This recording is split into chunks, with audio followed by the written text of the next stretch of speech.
let's talk about this coffee.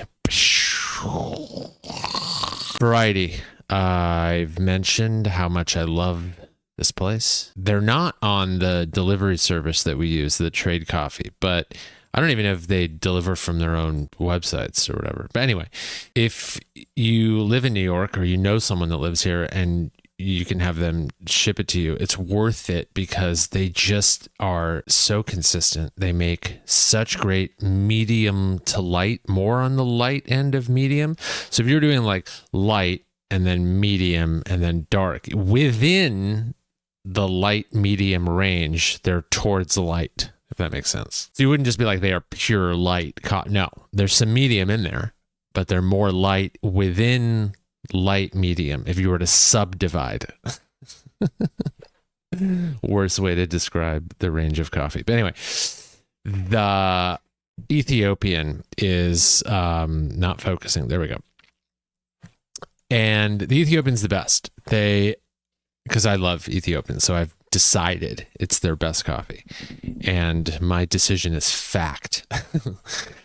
It's right down the middle. It's like the best. It's great in the morning. It's great in the afternoon. It's not too light. It's not too full bodied. It's like, imagine the best diner coffee, right? And then times it by 10. It's in that range of like, God, I would love to go back to that diner just for the coffee, that kind of thing. It's like the highest level of that. And it may sound like, oh, it's sort of an insult. Not even a little bit. I fucking love good diner coffee. Love it, love it, love it.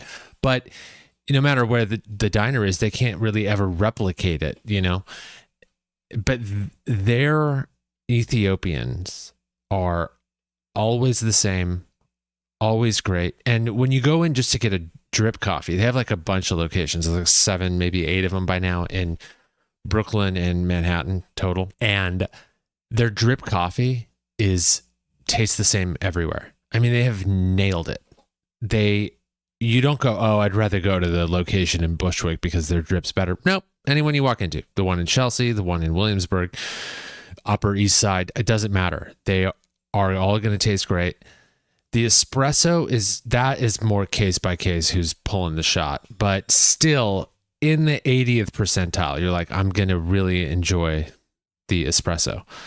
One of my favorites. And I would say this I've been using for espresso and awesome, but I'll probably do it as like a drip a couple of times. I can pour over, but can't say enough good things about Variety Coffee. So go get yourself. It doesn't even have to be the Ethiopian. Get one of the Colombians. They got a good Guatemala. We've got a couple of times, and not, in terms of what a lot of these specialty places can charge, $19 to $21 for like a bag of coffee, which is going to last you a week and a half.